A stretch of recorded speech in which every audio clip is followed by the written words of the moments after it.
So a lot of the folks that they're working for you now, have they been with you from the beginning? Have there been many that have been there from the ground up? I've got a few. I've got only a few left. I mean, obviously, like any business, we've had 8 years. You got a lot of turnover, but honestly, we were sort of light turnover for a long time. Funny, my original taproom manager is back. She's my taproom manager at East again, Kayla, who's amazing. Um, we've got um, we've got a few people. My cellarman was in our kitchen for 6 years or 7 years, and now he's a rock star in the brew house. He really wanted to do something different, and it was that kind of thing. Like, over the years, I was like, maybe he wants to be a programmer. He's very smart, was into different stuff. And one day he was just like, I want to try working in the brew house, and we were just like, okay, you can wash kegs. And so he's one of my longstanding. He's been with me like 7 years. I've got a couple bartenders that have been there about that long. So, yeah, again, I mean, I've got some kitchen guys that have been there 5, 6 years, at this point. So it just all varies. But and then on the brewing side, Mitch has now celebrated 4 years. And he's Yeah. our head brewer and just a total rock star, just a genius and doing great things. Yeah, we've heard his name a couple of times as we were talking about this, and they're just all praise for Mitch, and I can't wait to meet him one day. Yeah, Mitch Crane. A lot of people know him. He was at Rock Bottom back in the day. He kind of trained under this guy Thomas Mercado, who's was a phenomenal Rock Bottom downtown. A lot of craft beer people don't know they had amazing beer Yeah. when Thomas and Mitch and people like that were there. Will Collette, who came in after Mitch, who also trained under Thomas. He's now New Heights' main brewer, is Will Collette. There's other people off that tree that branched off. But then Mitch went to Cool Springs. He was running the program at Cool Springs, and that's when we got him over here at East. But yeah, it's been wonderful, and we're really happy. Like any brewery, you have to have the great foundational beer. You can have cool tap rooms and cool stuff like we have, and good food, but if it's just like lipstick on a pig. If the beer underlying, you've not done it right. Oh yeah, we've been to places that are beautiful, right? Or we've been to before, and you have the beer, and you're like, you know what? It's I'm not coming back, or you know what I mean? Like Yeah. It starts with that. I mean, if that's not right, then yeah, you've just spent too much time and money on the other stuff.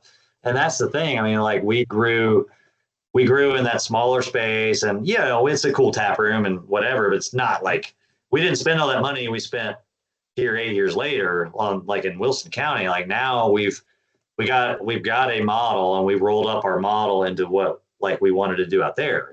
That was Wilson County is like the coming together of like the multiplying of what we've done at East for years now. So it's a very big risk. I mean, that thing that was not cheap, but it's a calculated risk that like what we do is going to work bigger. Yeah. Well, judging by the fact that I was there, I think you guys are doing all right. Yeah. I know. Totally. Thank you. I got there last night about 4. And I was, it was pretty early in the afternoon. People hadn't gotten off work yet. And I was kind of sitting, I walked around, took some pictures, did all that, sat down, and, a few people at the bar. I bet within 30 minutes, the bottom was completely full. The upstairs started filling up. I mean, by the time I left, the whole place was full. It was amazing. People were like, you could tell it was like after work. Everybody just flocked over there. Groups of people showed up. Yeah, pretty amazing. That's awesome. We want to be that spot. And I don't know I think y'all probably noticed, but we made the mezzanine in that upstairs. We call it was going to be 21 and up. We made it 15 and up. Like if you have older kids and you want them to kind of sit with you or whatever. But about like 90% through construction, I just had this epiphany, and I was just like, the big problem I was telling you at East is like it gets too kid friendly, too family friendly. We get like kind of blasted or whatever. So I was just like, they don't need to be up on the mezzanine we are family friendly to the max down below, right? Yeah. So I made the upstairs 15 and up so that like it's chill. Like they're not running up. I was like, they're gonna run up and down the stairs. They're gonna be doing crazy stuff. So I was like, let's just not do that.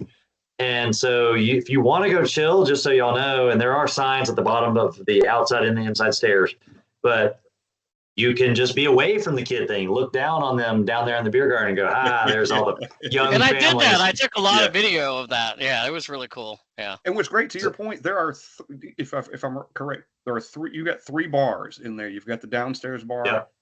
You've got the upstairs bar, and then I forget, is it upstairs? You've got the outside bar too. It's downstairs outside. You actually upstairs you can order from both sides. That's right. But the main, like, there's the third bar so it's main bar, outside, like covered patio, and then the upstairs. All three of those have all 32 taps, by the way. No bars are shortchanged. Okay. When we did the tiki bar here at East, I mean, I only did like 8 taps or something just because it was like trying to add a whole bar outside or whatever was going to be crazy. But those are all full bars, 32 taps. They all will have cocktails. They all have wine. They all have Diskin because it's on tap. Yep. So yeah, nothing is shortchanged. It's all like full bars.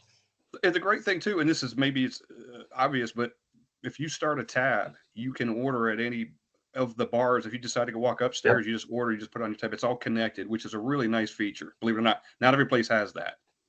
Yeah, that I mean, that's kind of crazy. Yeah, I mean, because we use Toast, so it's a great point of sale. Like you got to be able to. We pre-auth, we give you your card back. We're not holding cards, do anything. Right. Like I can't stand the whole.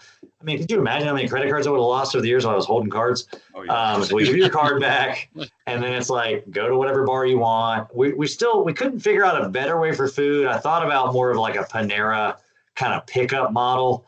That's actually why we built the kitchen kind of. There's like a expo window.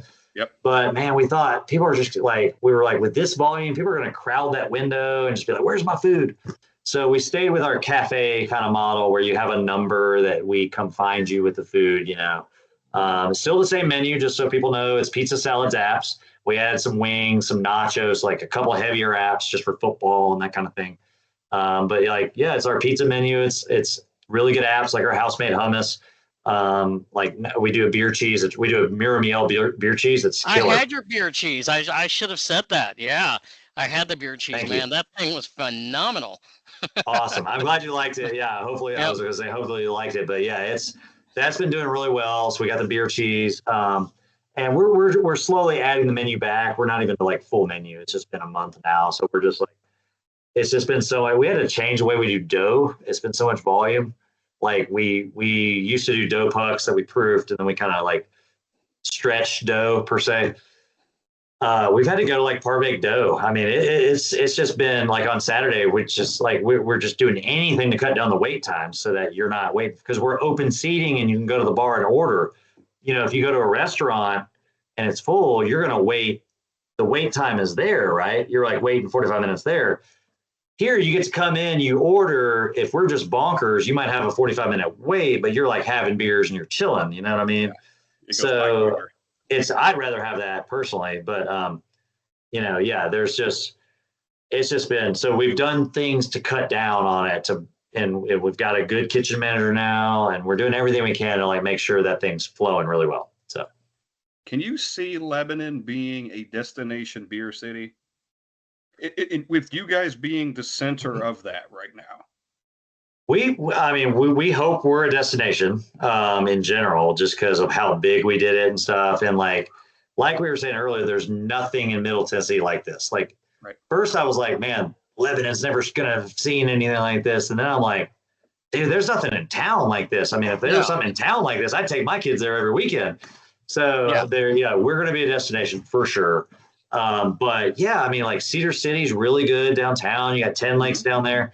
If anybody else comes out, obviously that'd be cool.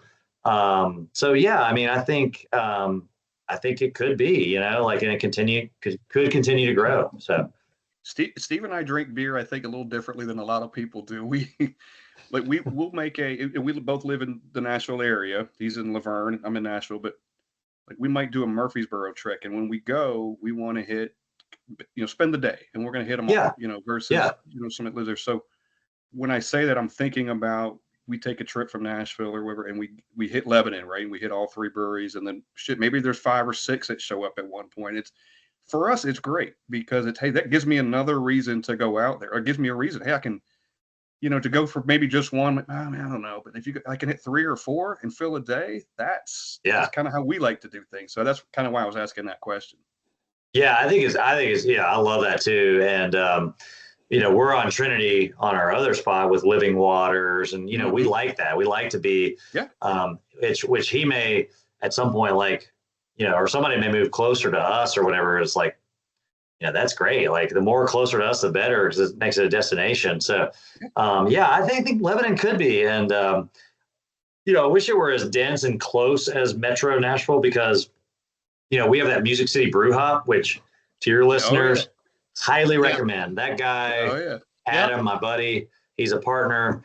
They're amazing. They got the West Loop and the East Loop. You guys have probably done them both, I'm sure, since you like to do this sort of thing. They're just like so great for us breweries. Like I got to give them a shout out, because they bring us so many people every year and every week, month, year. I wanted to, can I make an announcement about the holidays? We've got a really cool thing coming up at East. Go for it. And he's going to be news. The breaking news here. The segue is the trolley guy is actually going to be bringing a lot of people to this event, but we're doing a Home Alone pop-up. Like we're transforming the pizza into Little Nero's Pizza the entire month. Nice. It's my favorite holiday movie. It is like, it transcends generations. Like our generation loves it. You've got our kids that like they like it already. We've been wanting to do the kind of the holiday pop-up thing. So we're just going like fully immersive Home Alone pop-up starting November 21st through December 29th. And the segue was the trolley is going to be bringing us people. But anybody that wants to come down, like that likes Home Alone, we're going to have all kinds of Easter eggs. We're doing like play set kind of walls. We're changing the walls. It's going to be pretty immersive. Like because we do pizza, we can change the whole thing to Little Nero's. We're going to have some fun with it. So please come join us for that. It's at the Trinity Lane location only, East Nashville. So I'm so glad you brought that up, because that was one of my questions. So you came up, we've had Adam on the podcast with, matter of fact, we had a two-parter with him. Yeah. And your name came up a couple of times. Honestly. Really? I got to go back and listen. Oh man, that's awesome. What did he say? What did he say? I can tell you what it is. You're going to need to listen to the episodes, because we need the listeners, but no. Yeah, totally. I'm going to I'll get you some streams. But part of it was, and I won't go through the whole thing, but he said that he was telling about his thing, and kind of early on there was an instance where like a guy was on the trolley and he ended up at your place, and he was too drunk to kind of keep going, so they called ahead and the whole thing. The point of that one is you guys called each other. You were both at the same beer fest, I think, or something. I think it was East Nashville. I think it was the East Nashville Beer Fest day a couple of years ago. That guy fell out of a chair in the brewery. Yeah. And like literally one of the first rides. And I was just like, oh my God. And we both talked and I was like, is this what this is going to be? I was like, I trust him. And I was just like, okay. It's just one freak weird thing and it's never happened since. It's always really responsible, cool people. Yeah. And he told the story kind of like they had, a plan in place for something like that happen before he fell off the stool, but like, hey, this guy's inebriated. Okay. We're trying to talk him into staying on the trolley. He wouldn't. Yeah. Call ahead to the brewery. Hey, don't serve this guy. He wanted to hang out with his friends, and he still proceeded to fall off the stool. Yeah. But the other story he told, and you've mentioned this word a couple of times, is community. And he told a story about you, and this is a community thing. I usually like to ask things about community, but I've got a story about you. And he goes, when he was getting started and he was having to go in front of the Transportation Licensing Commission. Yeah. So that he didn't get lumped in with the party buses. Yes. You went to him and said, because you were on the Metro Council at the time, and you were like, hey, we're going to rally all the brewers in this town if we have to in solidarity and go before the board if we need to, so you don't get lumped into that thing. And that is an example, one of the better examples I've heard of community. You're going to help this guy out if he needed it. Absolutely, yeah, and we had mentioned the Brewers Guild. I was president of the Brewers Guild in 19. I think it was that year, because I was still president of the Brewers Guild and on the council, kind of rolling off the council. I'm back on the board, just FYI. Right now, we're about to hire a new executive director, off to some good things. But yeah, that was like that was a pivotal moment for him, and they were looking at everything, and it was just like, he doesn't, like, you're not drinking. It's not a party bus. They're not drinking on the trolley. He's just like a tourism thing. They're transporting, and he's supporting all these small businesses. So yeah, we were gonna like, and I think we did do a letter from like on guild letterhead and that sort of thing, and we were ready to do what it took. I think we were able to like kind of talk to the TLC people and just say, hey, he is a different thing. If it was if people were getting smashed on there, that's fine. He would need to be lumped in with them, but that's not what he is. He is a transportation thing to get you to the great small businesses that are the breweries and support us in our businesses. And then sure, they're having beers and stuff there, but he gives them water. He's just a great partner. Coordinated. Yeah, it's very coordinated. And he's offering a service too at the same time. I mean, it's absolutely, yeah, and it's a really cool tourism thing. I mean, because and it was a heavy need. I mean, he's kind of a brilliant guy. It's just like, man, I was just saying earlier, like when I go to a city, I just want to see what breweries I want to go to. Like, and you guys are probably the same way. You're on vacation. I'm Googling where am I going? So he's like, you could come here and go, oh, this trolley guy is going to hit. If I go to this side, I can go to this side. It's not everybody because it's a bigger region, but like, man, you could hit a bunch like you guys said you like to do. So, but that's really cool. It is a community thing, and ties into the Brewers Guild too, because we are really a close-knit community, and we're trying to accomplish a lot of things together with the guild. So, that it all goes together.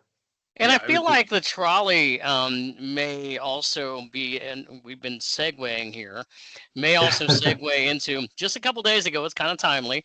The Metro Nashville elections, they passed a big mass transit bill. Yeah. You're a former city councilman. You're a brewery owner in East Nashville.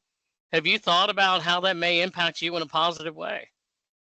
I'm very excited about it. I mean, Freddie O'Connell and everybody did a wonderful job. I know a lot of people that worked on that campaign. They did a phenomenal job. Just a couple of years ago, we were getting defeated over and over again with this, trying to do transit. And it's just, the traffic's only got worse. I think, thankfully the electorates realize that it's just only going to get worse. You need to move more people in vehicles and less vehicles, right? Like not one per car, on I-24 all the time. I mean, you're an I-24 guy, man. I mean, that is just like the worst, but my God. But yeah, so I'm so excited about it. It's also going to be sidewalk money and infrastructure money, and get pedestrians around better. And yes, for the brewery, it's going to be really good for the breweries as a whole. For us, we're on Trinity. So, more crosstowns are going to be happening from it. More frequency on like Gallatin Road and that kind of main corridors.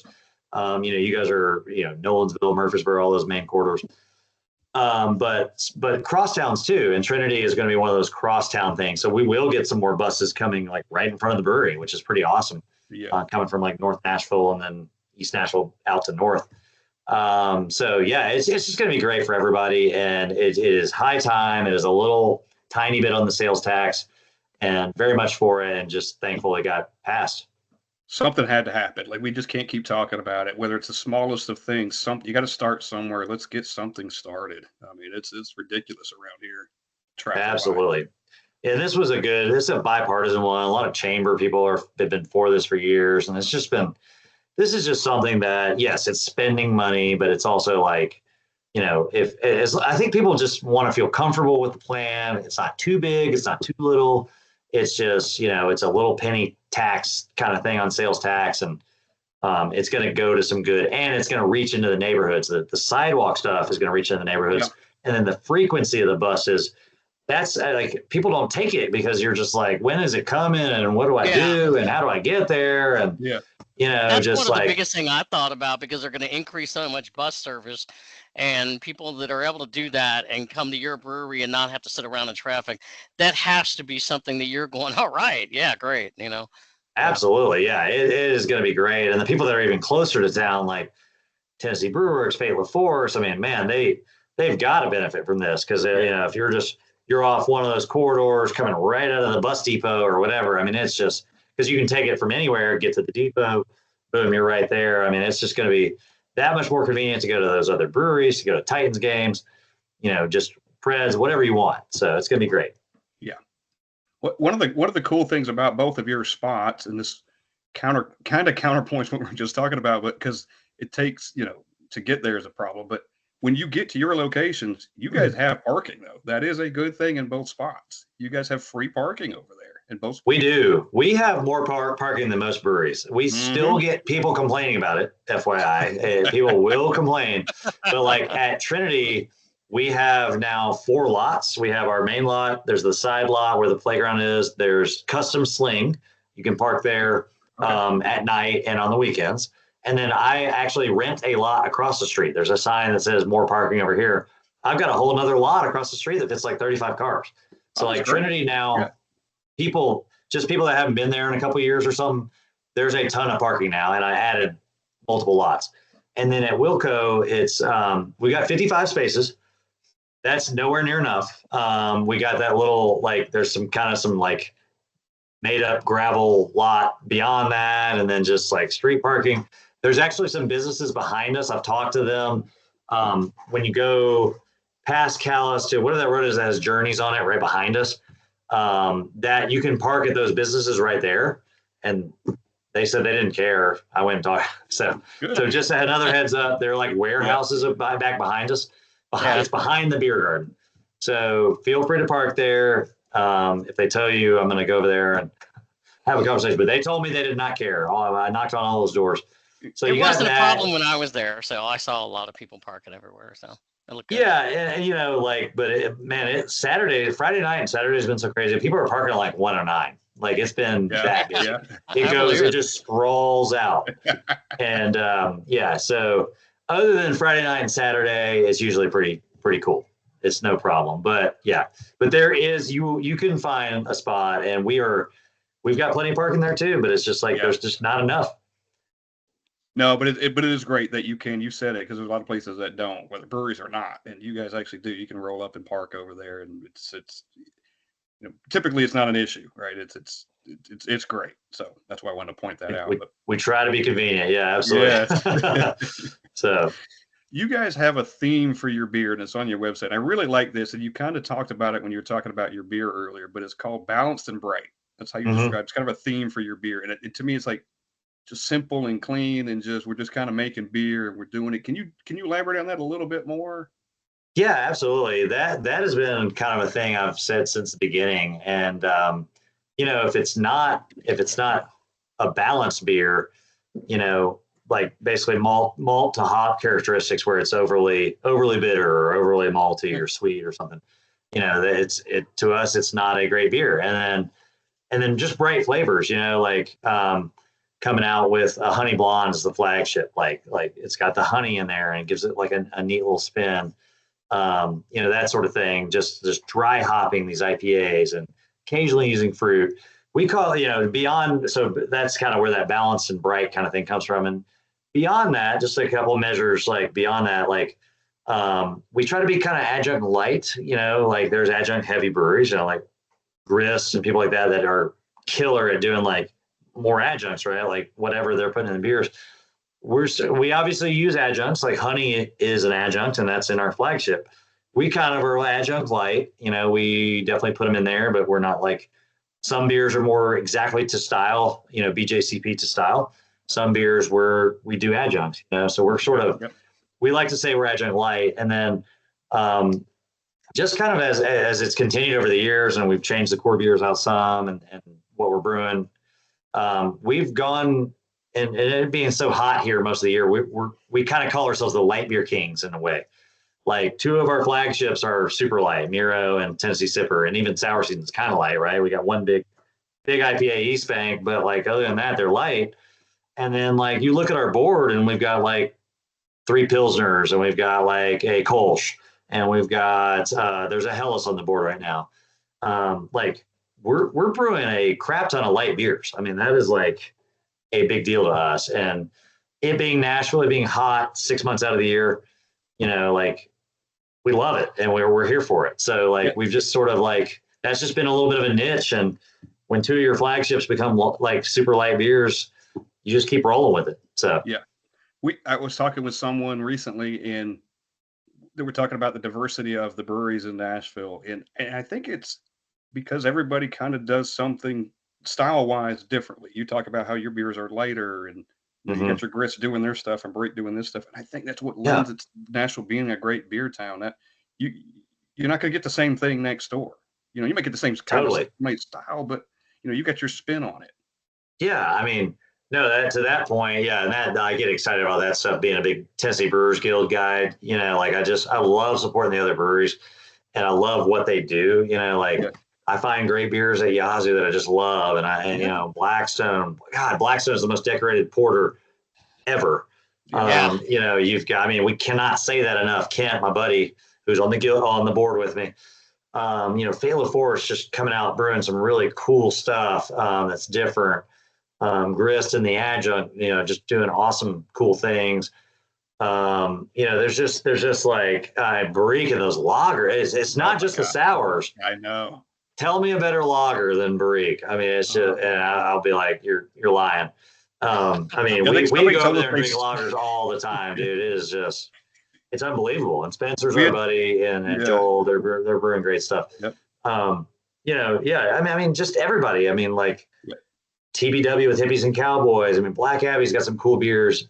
Jackalope, they're all doing great stuff, and it's just a good industry, and everybody's got their own. I always say everybody's running their own race. Like we're running yeah, our own race. We compete on tap handles. There are things we compete on, and like a bar that has 30 tap handles is not as competitive. Like if it has 12, it's like we're fighting for tap handles. Other than that, we don't really compete. It's just like because we all do different things in our tap rooms. We all brew different kinds of beers. Like we all have our own niches. Like we're kind of the yeah. family thing. Like other people are doing different things. So it just varies per brewery. Yeah, I and just like when like Steve and I bounce around to breweries, like if we do the hop trolley, right? You go from one other, and Mhm. they're all kind of different, yeah. which is what Yeah, we love. We're gonna go somewhere, and we're gonna have something completely different than we had in the last brewery. And I yeah, just like how absolutely. all you guys seem to really complement each other. I mean, every brewery you go to, the owners are talking about, as you just said, hey, love going to Barrique or love going to Lafayette, La Force or Blackstone or wherever and Black Abbey. I mean, I think it's fantastic. Yeah, It and the is. thing's It gonna be, is. have you been Yeah. out to East Nashville Beer Works in Lebanon yet? Like that's gonna be the thing too. Have you done that? That's gonna be one of my first things I talk to people about. Have you been out there yet? No, we'll go. Yeah, totally. I mean, like, yeah, we just opened that. We can't half. I don't know if y'all have done half batch. Go down Hmm. 109, man. They opened that big thing recently too, and he's doing some great stuff out there. Nate, love that guy. Like, so a couple of us are trying the go big or go home model. We're gonna just see what happens. It is it's been nerve wracking, man. I mean, it's just a lot of stuff, a lot of stress, but like Yeah, I'm thankful to get to at least this other side of it and just be serving people and doing what we love and providing beer and providing food and comfort and yeah. community. And that's like, we're just doing our thing in another place. And we just hope people keep coming out and support us. We're going to be starting trivia on Tuesdays out in Wilson County. I got this guy, Brainiac, who's like really awesome. He was doing something trivia in downtown Lebanon. So we're already kind of latching into the community there. Like it's been immersive for so many years in East. Like we did an event last night for Warner Elementary School. We just did Rosebank last week. Just all these different groups that come in constantly. But come out and see Wilco, like you were saying. It is a sight to behold, and it is an experience to behold. And then please come to the Home Alone pop up if you like Christmas Home Alone movie stuff at Trinity. Starts November 21st. It is going to be so fun. I'm a Home Alone junkie. It's going to be cool. Love it. Those are my pitches. You talked about, we had a podcast recently where we're kind of talking about the state of craft beer and breweries, right? Yeah, Locally and kind of nationally. And we've seen some people close in Murfreesboro, not just Murfreesboro, but around, yeah, and that for sure. sucks. And they're all for various reasons. But then the other side of the coin is, all right, there's some breweries doing really well. You guys opened the second massive, beautiful location. Grayson opened the cidery, and he's got another brewery, he's getting ready to do. And, Tailgate's got 45 locations, and Totally. Half Batch has got his beautiful place up there. So there is the other side of the coin too. So, there is a lot of positive coming out of the craft beer industry for various reasons. Diversity, in what you offer, I think is a big help in that. Having a nice core beers is a big deal, obviously, and having a beautiful place to go to is nice too. So, it's nice to see that there is expansion still, even in the midst of some kind of settling out in the craft beer world. Yeah, I mean, I think, we talk about this a lot, obviously, and especially being on the guild board, but there has been some needed consolidation nationwide, not here really, but just nationwide. We have not been hit as hard because I still think we were kind of a little bit underserved, and everybody's got kind of either your niche or your neighborhood or whatever. We lost Harding House, but then they're coming back in the form of like a coffee shop, which is cool. I mean, maybe that was the good model for them, and it's just, it's less risky. They can come on with a coffee shop and be part of that, like share rents or whatever they're doing. But yeah, we lost. I mean, Panther Creek are buddies of mine. We lost some stuff that's been hard and really cool people. But nationwide, we have had needed consolidation, I think, nationwide. And like generally you just have to, everybody's just doing their niche. And when COVID money was gone and all this stuff kind of happened, it's just like, and also there's just a lot of competition. I mean, there's just like THC and there's, more RTDs and like on the shelves, like with ready to drink liquor stuff, and Gen Z's not drinking as much. And it's just like on and on with the competition. So it's hard. And I think, so that's a factor. We couldn't just grow forever, and just a little bit of needed consolidation. But yeah, like you said, those of us that are still like trying to be in the game, we got to do everything we can to try. You're either growing or dying, right? So you got to like try to just do your thing and grow. And like I said, I don't know that I've done it this big. Fast forward 2 years, but going back 3 years, I did. And we're just going with what we did, and right now it's been really successful so far. Half Batch has built a beautiful building, like you said. And Tailgate, it's a marvel. They continue to expand. I don't know how he's doing it, man, but that guy's killing it. Just people they're running their own races and they're doing their thing, and it's good. And so there are successes, and thank you to the people that are coming out, that are still drinking craft beer, that listen to shows like yours, that are supporting us, whether you come to a trivia night only and just have fun with us, and it is that welcoming environment, or you just, you're a craft beer nerd like us and, are picking out your favorite stuff. I mean, and everything in between, it all matters. I can't really think of too many breweries that I've seen where I look down off the mezzanine and I'm going, it's a dog park. Like there's actual dogs just running around with these kids, and there's nobody in there drinking beer. But it's the family thing, and I'm like, I think you guys are onto something. I think I really do. Well, whether you're doing our thing or not, experience, and if you go to the Craft Brewers Conference with Brewers Association, which those of us that are really active go to, that's the national trend. It is experience, so whatever your experience is, whether you're getting those great lagers and sours at Barrique, or, family friendly with us, or Smith and Lentz now with that great like pizza menu and just like great beer and pizza and like more restaurant style, like whatever your experience is, that matters. That now matters. And like you said, it's all about experience. So our thing is that deal, that family deal. And like you said, it's just, we've gone to the nth degree out there now, and it's seeing if it works, So far it seems to be. It does look like that is a welcomed and maybe a very much needed thing out in that area, because they're flocking to you. Thank you. Yeah, we rolled the dice, and we hope that continues to be the case. I was following you kind of over social media before, right up to like you guys you put some renderings out early on, like this is what it's going to look like before you even broke ground. It's like, and from that point on, I can't wait for this thing. It's going to be beautiful, and it's even better than expected, honestly, seeing it in person. Well, thank you so much. Thank you all for coming out there, and please, everyone, continue to come out there. Yes, we got to pay for that thing. It's a lot to pay for, so we count on you. And I'm telling you, if you're coming from Nashville, so it's worth the drive. Go out there, and if you want to spend, again, hit the other two breweries while you're out there too. Hit them all, and make a day of it. 10 Lakes in the Mill, Cedar City, and downtown Lebanon. They're both great, both really great people. And yeah, worth checking out for sure. Yeah. My Yeah, experience absolutely. there on Sunday was perfect, so I Yeah. loved it. Yeah, it's pretty great. I got one more question. I know we're trying to wrap up here, but I got one more thing. So you guys have a beer truck, and I've seen it. You Yeah. guys do like a festivals and stuff, and I guess can you rent that out, use it for private events, festivals, and things? Kind of where is that used? Yeah, we do a little bit of both. So that, we started that. We do our Shelby Park pop-ups. I don't know if you heard of those Fridays by the River. We do 6 in the spring, 6 in the fall. Those have been really successful over in East Nashville. We raise money for Friends of Shelby Park. We'd like to use it more. It's a 6-tap beer truck. And ours has a big cooler in there. So we hold a lot of kegs. So we can really service like a pretty big hang, a big party. So we will do it for weddings, private stuff.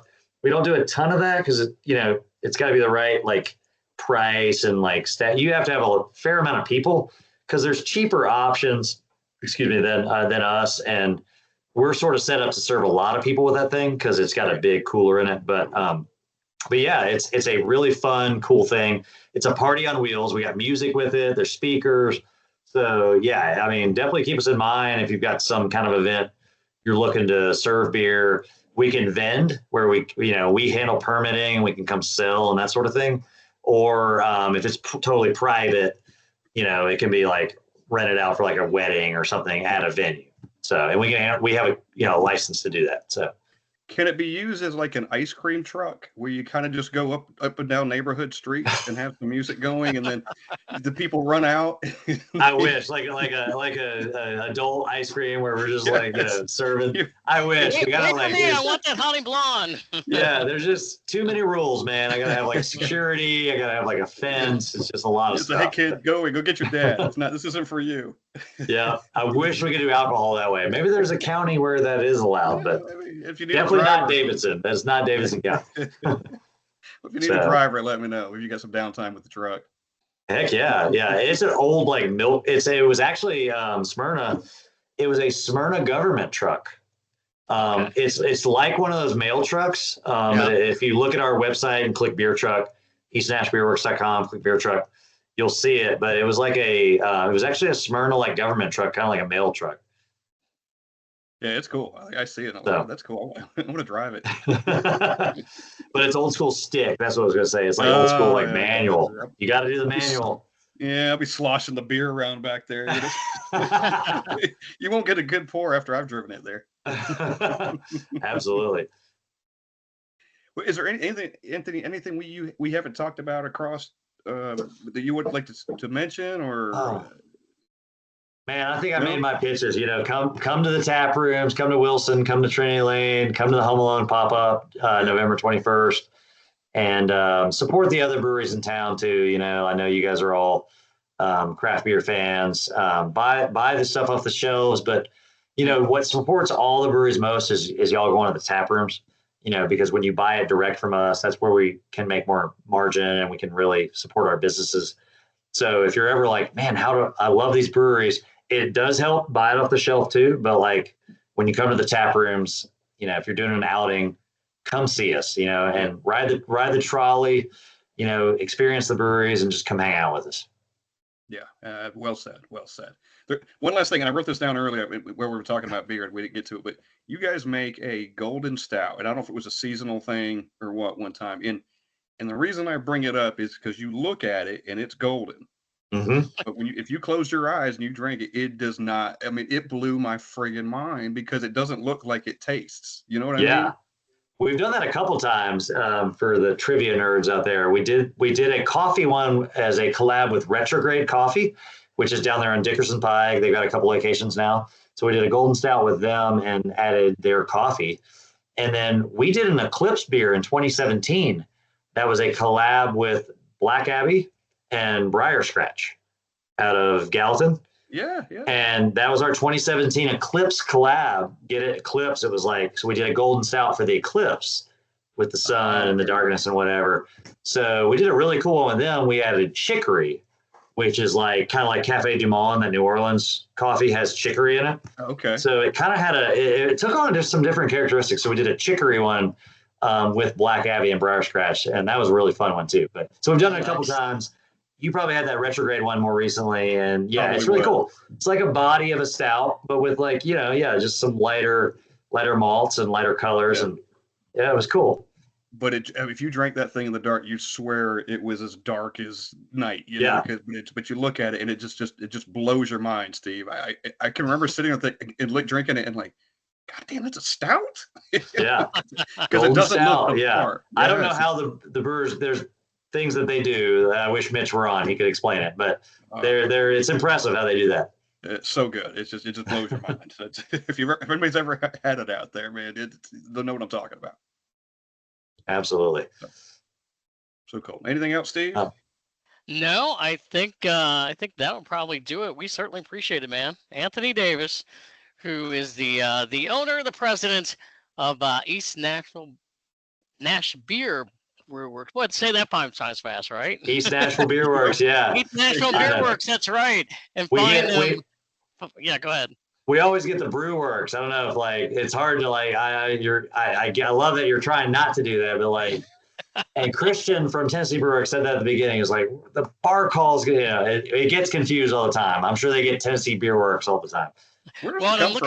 I always like to ask that question. Is it just preference when you name it? The beer versus brew versus. Yeah, it's kind of like a moniker thing. And here's, you guys will like this story. At the very beginning, I wanted East Nashville Brewing Company, but Blackstone owned Nashville Brewing Company had not come out at that time. Okay. They had done like a couple little small collab type things as Nashville Brewing Company, but they knew they were going to be doing Nashville Brewing Company, which was an homage to the original, way back in the day, beer history thing. Scott Murdy kind of runs that, who is works with Kent from Blackstone. Blackstone brews all that stuff. Yeah. And I went to them and I was just like, oh, who, Scott or Kent? Yeah. Scott. Scott's been on a couple times. Oh, awesome. Yeah. So when I didn't know that, our lawyer was just kind of like doing like a trademark thing. And so when we found that out, I just went to them and I was just like, hey, could we just do something like East Nashville Beer Works? Because I had seen Austin. I didn't want to do Brew Works because Tennessee Brew Works was out. But I had seen Austin Beer Works just from travels. And I was like, what about Beer Works? Just a different moniker. Is that different enough? I really want to do this East Nashville thing. That's kind of where I was at. Just, stubborn and young and just did whatever. And Blackstone was cool with it. They were really cool about it. And they were just like, yeah, as long as, because we are doing something with this Nashville Brewing Company. We're going to do something. So if you do that, we're cool. And that's how that happened. That's great. We hadn't heard that story before. That's wonderful. That's Nashville beer, craft beer trivia for you there. Love it. Love it. And what tripped me up is I know you were East Nashville Beer Works, but I also wanted to say you can follow you online at eastnashbeerworks.com. So it's like, try to get that out. And socials are all East Nash Beer, pretty much. It is. Then we do have some Wilco stuff, ENBW Wilco, you can find out there. So. Awesome. Yeah, well, Anthony, check out both locations, it. man. Yeah, thanks for coming on. This was a lot of fun, and we kept you extra time. Thanks for giving us the time and the knowledge and stuff. This was awesome. Always down, man. Always down. Awesome. Have both locations and get some beer soon, and we appreciate it. And that is going to do it for us. For Scott Turon, I'm Steve Sullivan, and this has been the Brewery Underground Podcast. Happy anniversary, Steve. Cheers. Cheers, guys.